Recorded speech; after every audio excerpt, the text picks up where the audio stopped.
Hello मेरे प्यारे बच्चों, हमने पिछले जो वीडियो था उसमें हमने इस चैप्टर 1 का सारा अनुवाद देखा था। अब हमने चैप्टर 1 का सारा अनुवाद समझा है अच्छे से बच्चों, तो हमें इसके जो श्लोकों को भी अच्छे से रीड करना पड़ेगा ताकि हम अच्छे से आगे आने वाली जो भी बुक एक्सरसाइज है, जो भी अभ्यास कार्य है उसे अच्छे से कर पाएंगे। जैसे सद्भि एव सह आसीत् सद्भि कुर्वीत संगीतिम सद्भि विवादम मैत्रीम च न असद्भि किंचिताचरेत। सज्जन लोगों के साथ ही बैठना चाहिए, सज्जन लोगों के साथ ही संगति करनी चाहिए, सज्जन लोगों के साथ ही विवादम मतलब झगड़ा भी विवाद भी सज्जन लोगों के साथ ही करनी चाहिए और मैत्री भी सज्जन लोगों के साथ ही करनी चाहिए। न असद्भि किंचिताचरेत, असज्जन लोगों के साथ तो किसी प्रकार का आचरण नहीं करना चाहिए।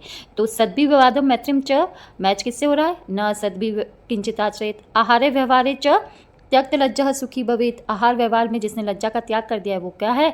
सुखी है। शांति खड़क करे यस्य किम करिष्यति दुर्जन। जिसके हाथ में शांति रूपी तलवार है उसका दुर्जन दुष्ट लोग क्या ही कर सकते हैं। क्षमा वसीकृति लोगे क्षमया ही न किम न साध्यते। मतलब एक बार अगर आपने अनुवाद अच्छे से समझ लिया, श्लोकों को समझ लिया, 3-4 बार पढ़ने से सरल सरल श्लोक के समझ में आ ही जाते हैं। तो अगर आपने ये समझ लिया है तो बच्चों जो हमारी आगे नेक्स्ट स्लाइड में हम बुक एक्सरसाइज करने वाले हैं बच्चों।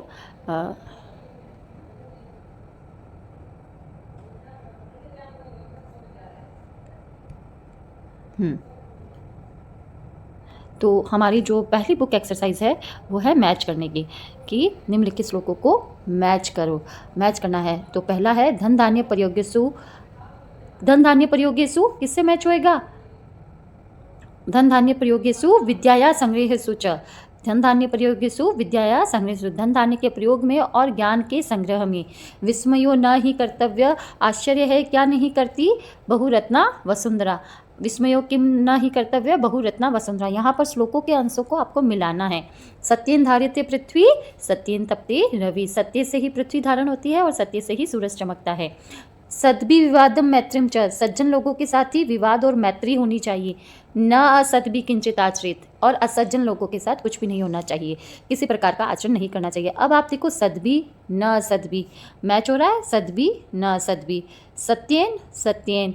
आहारे व्यवहारे च, आहार और व्यवहार में त्यक्त लज्जा सुखी भवेत 5वें नंबर से मैच हो जाएगा। तो इस प्रकार ये जो बुक एक्सरसाइज थी वो बहुत ही सरल थी। आपने अगर श्लोकों को अच्छे से पढ़ा है तो इस तरीके से मैच कर सकते हो। नेक्स्ट है स्लाइड हमारी जिसमें हमें एक पद में उत्तर देना है। हाँ, एक पद में उत्तर देना है। तो अगर आपने श्लोकों को अच्छे से पढ़ा है बच्चों तो देखो, पृथिव्याम कति रत्नानि, पृथिव्याम त्रीणि रत्नानि। पृथ्वी पर कितने रत्न हैं? पृथ्वी पर 3 रत्न हैं। पृथ्वी पर 3 रत्न हैं। त्रीणि होएगा ये, ठीक है, त्रीणि। मूढ़े कुत्र रत्न संज्ञाम विधीयते। मूढ़े मतलब मूर्ख लोग किसे रत्न संज्ञा मानते हैं? किसे रत्न मानते हैं? पाषाण खंडेसु, पत्थर के टुकड़ों को। पृथिव्याम केन, पृथ्वी केन धार्येत। पृथ्वी किससे धारण की हुई है? सत्येन। पृथ्वी किससे धारण की हुई है? सत्येन पृथ्वी धार्यते। सत्येन तपते रवि, है ना, पढ़ा था हमने। के संगीतिम कुर्वीत मतलब किसके साथ संगति करनी चाहिए? सद्भि, सज्जन लोगों के साथ संगति करनी चाहिए। न सद्भि किंचित आचरेत। सद्भि विवादम मैत्रीम च न सद्भि किंचित आचरेत। सज्जन लोगों के साथ ही मित्रता और दुश्मनी रखनी चाहिए, असज्जन लोगों के साथ तो किसी प्रकार का व्यवहार नहीं करना चाहिए। के संगतिम कुर्वीत, के मतलब किसके साथ, के मतलब किसके साथ संगति करनी चाहिए? संगति मतलब मित्रता, किसके साथ करनी चाहिए? सद्भि, सज्जन लोगों के साथ। कई संगतिम कुर्वीत सद्भि। लोके वशीकृति का, लोके मतलब संसार में, वशीकृति का वश करने योग्य क्या है? लोग संसार किसके वश में है? किससे हम लोगों को भी वश में कर सकते हैं या संसार को वश में कर सकते हैं? क्षमा। क्षमा, क्षमा मतलब फॉरगिव करना, किसी को माफ करना। तो क्षमा वशीकृति लोके, तो क्षमा के ही वश में पूरा संसार है। पृथिव्याम कति रत्नानि त्रीणि। पृथ्वी पर कति मतलब कितने रत्न हैं?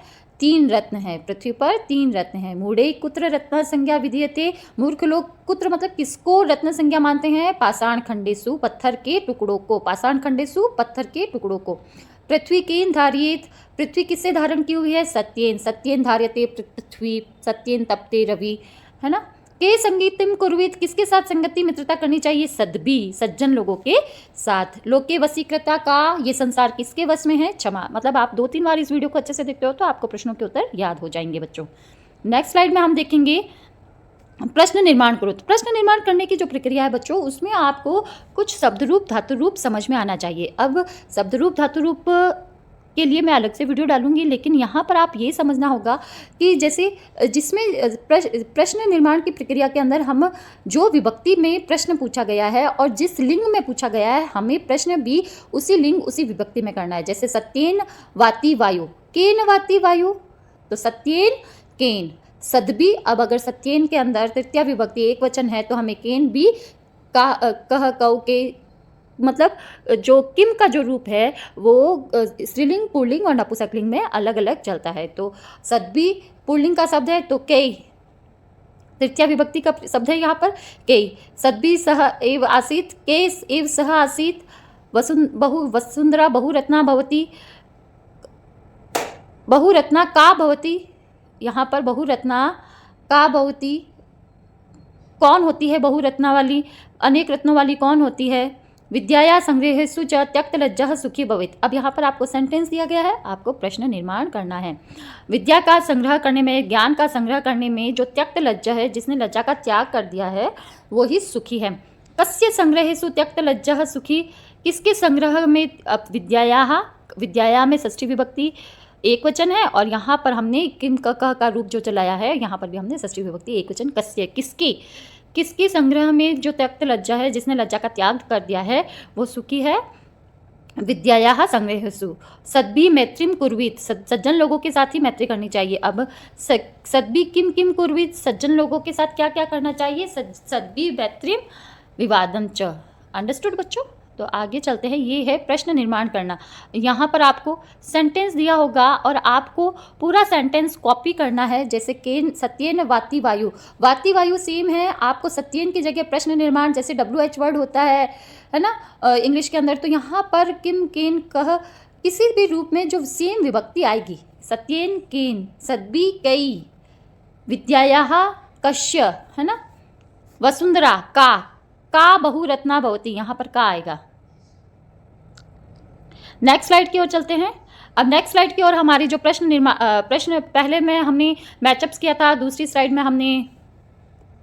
पहली स्लाइड में हमने मैचअप्स किया, दूसरी स्लाइड में हमने वन वर्ड के आंसर दिए थे, एक शब्द में उत्तर दो किए थे, और तीसरी स्लाइड में हमने प्रश्न निर्माण की एक्सरसाइज की थी। और नेक्स्ट यहाँ पर हम पूर्ण वाक्य में उत्तर दो करेंगे। पूर्ण वाक्य में उत्तर दो देखने से पहले बच्चों यहाँ पर देखो, कुत्र विस्मयः न कर्तव्य, कहाँ पर आश्चर्य नहीं करना चाहिए। तो हमने श्लोक पढ़ा था दूसरा नंबर, दाने तपसी शौर्य च, दाने नॉट ये, दाने तपसी शौर्य च विज्ञाने नए विस्मय न कर्तव्य, विस्मयः न कर्तव्य बहुरत्ना वसुंधरा, है ना। वो जो श्लोक था, दान में, तप में, शौर्य में, विज्ञान में, विनम्रता में, नीति में, विस्मय मतलब आश्चर्य नहीं करना चाहिए, क्योंकि ये जो पृथ्वी है वो अनेक रत्नों को धारण करने वाली है।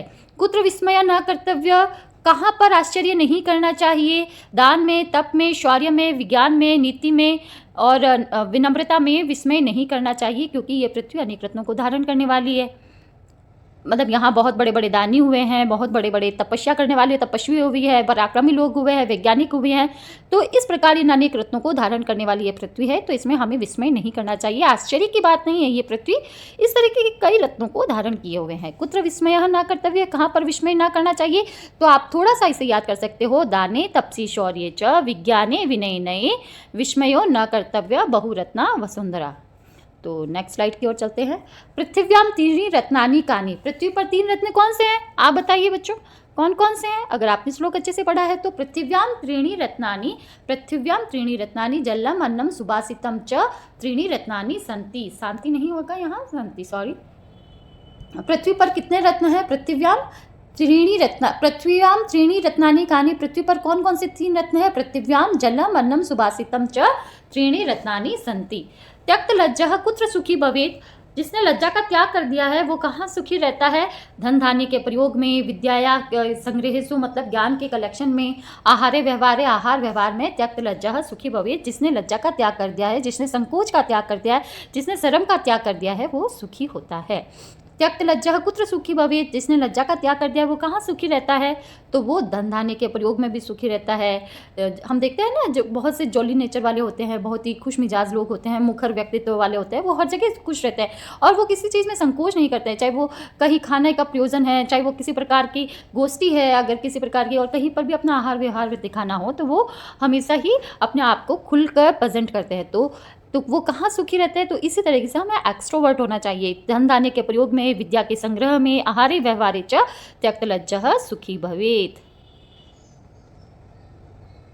नेक्स्ट एक्सरसाइज है जिसमें आपको पुल्लिंग, स्त्रीलिंग और नपुंसकलिंग के शब्दों का कलेक्शन दिया हुआ है। आप सभी अपनी बुक खोलकर बैठेंगे बच्चों, क्लास 7 के बच्चे अगर बुक खोलकर बैठेंगे तो आपको ये बुक एक्सरसाइज दिखेगी जहाँ पर आपको मिक्स किए हुए शब्द मिलेंगे, जिसमें आपको पुल्लिंग में, स्त्रीलिंग में और नपुंसकलिंग में अलग अलग छांटने हैं। तो पुल्लिंग के शब्द है सुखी, वहनी, वहनी मतलब अग्नि, रवि मतलब सूर्य, तो ये पुल्लिंग के शब्द हैं। वसुंधरा, पृथ्वी, संगति, वसुंधरा, पृथ्वी, संगति, ये कौन से शब्द है, स्त्रीलिंग के। रत्नानी, सत्येन, अन्नम, ये कौन से शब्द है, नपुंसकलिंग के।